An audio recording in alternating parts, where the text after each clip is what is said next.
Welcome to the channel, Scott's Garage HTX. Don't forget the HTX.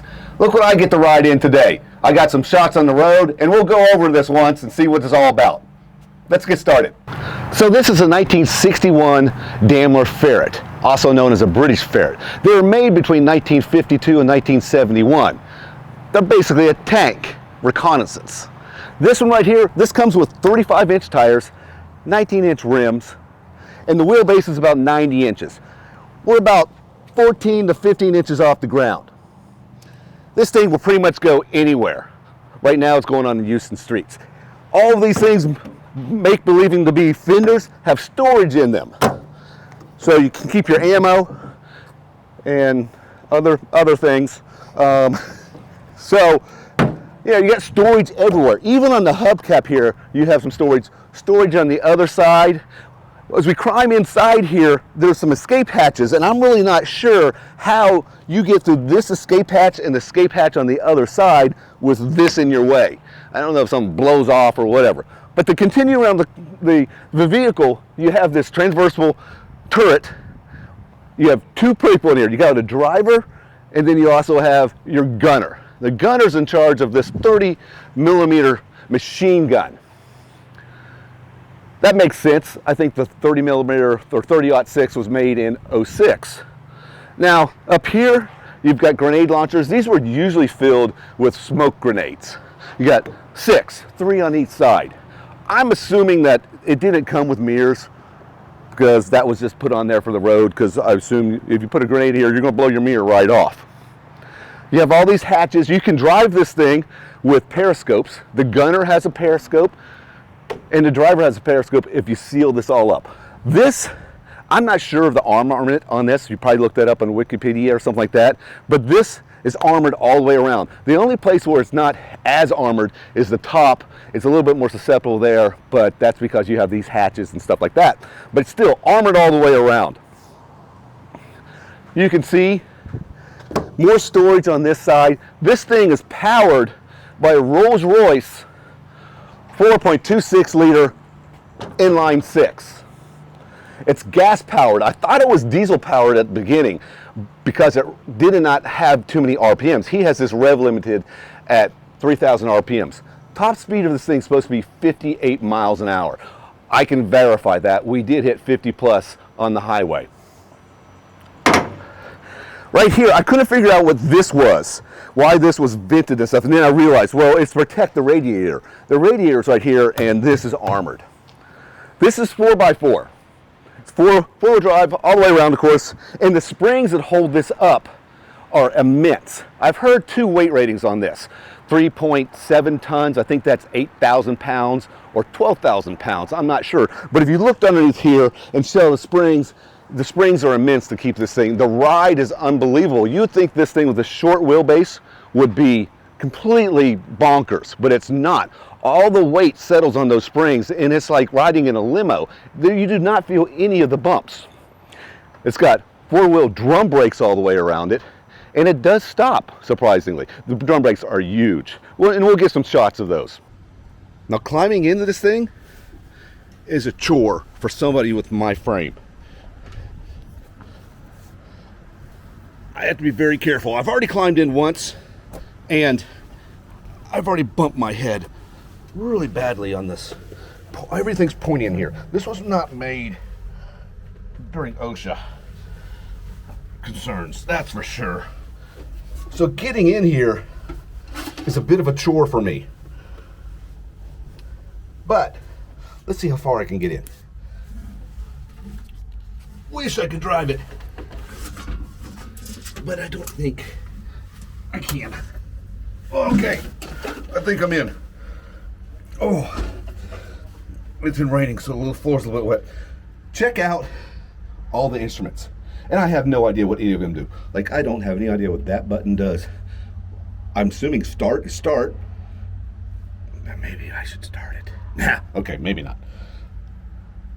Looking through this thing, these mirrors, I'm really not sure if they're that functional. You got that big tire in the way over here. Over here, you kind of see what's behind you, but when we rode in this thing here, we actually put a patrol car behind us, so there was protection behind us. The steering wheel is really not that bad when I look at it. It's you just can't drive down at the bottom here. All your hands are here at 10 and 2. The gauges, RPMs, coolant, miles per hour. Pretty neat. This is the gear selector, and it's a pre-selector unit. It's 5 speeds, and the clutch down here is minimal. I mean, I have a inch for the pre-selection. First gear, right? Now see the clutch. I got in first gear. Now look at the clutch. Down, second gear. Now look at the clutch. Put it over here in neutral, and the clutch is down. That's how you stay into neutral. Third gear is all the way back, and then fourth and top gear. Put in neutral, and that locks in the clutch, so you're in neutral. Pedals are in your common arrangement: brake, fuel, gas right here. And you have reverse in all gears. Not sure what that is. That's interesting. Looking behind us, good thing we have K&L filters for performance, fuel pump, 2 batteries on either side, and a bunch of gadgetry over here that I don't know what it is. This is the escape hatches I was talking about. And I really don't know how you use them because, well, this is in the way, and then there's storage on this side of that hatch, and then there's a tire on this hatch, and that's escape hatch. So I'm not really sure how you get through that. There's little auxiliary lights on either side, and then this turret.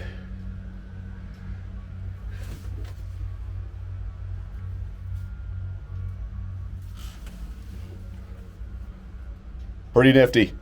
Now I'm going to try to get out. Oh dear. I'm going to...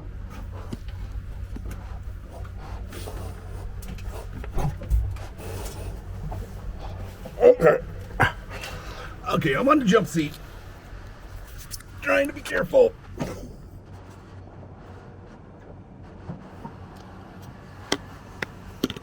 Oh. Uh-oh. I'm already being pulled over. I haven't even started it. Well, that's it. Why don't we get this thing on the road and we'll show you what it's like. The crowd loved it on the road, I'm telling you. It was awesome. Pretty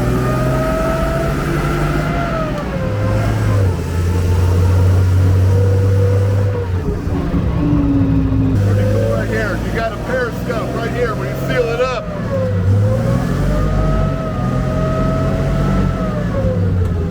You'll find them.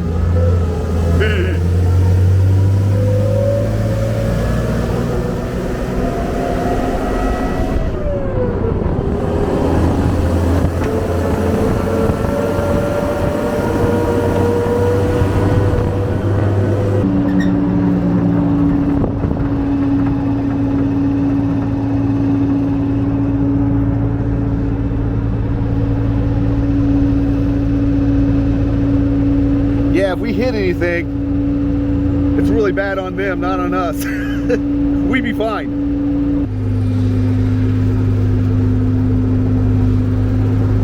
Got me a searchlight. It's not plugged in.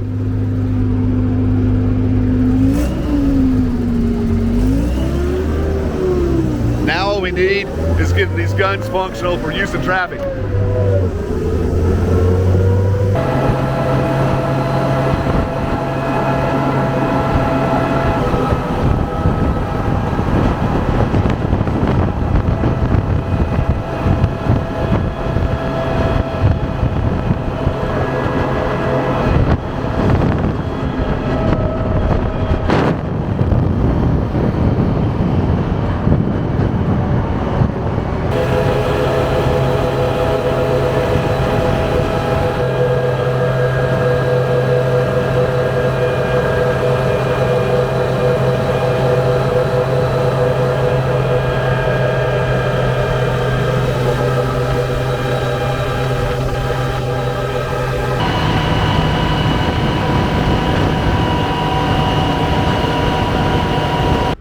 don't know about you guys, but that was fun. You guys keep on keeping on, and I'll catch you next time.